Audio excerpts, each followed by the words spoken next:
ابھی بھی معلوم ہوا ہے کہ ملک بھر میں ٹماٹروں کی قیمتیں ایک نیا ریکارڈ قائم کرنے کے بعد واپس نیچے آنا شروع ہو گئی ہیں۔ ابھی چند دنوں پہلے ہی ہر ہانڈی میں استعمال ہونے والا ٹماٹر عوام کی قوت خرید سے باہر تھا، کیونکہ مرغی سے مہنگے مارکیٹ میں ٹماٹر فروخت ہو رہے تھے، جس کی قیمت 600 روپے فی کلو تک جا پہنچی تھی۔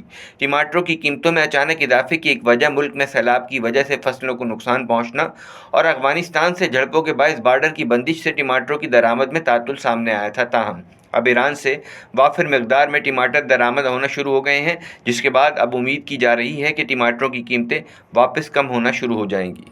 مہنگا ہونے کی وجہ یہ ہے کہ پاکستان میں جتنے بھی تھا سارا پاکستانی ٹماٹر تھا وہ بارش ہو گیا، سن کا ٹماٹر کی بھی بارشوں نے خراب کیا۔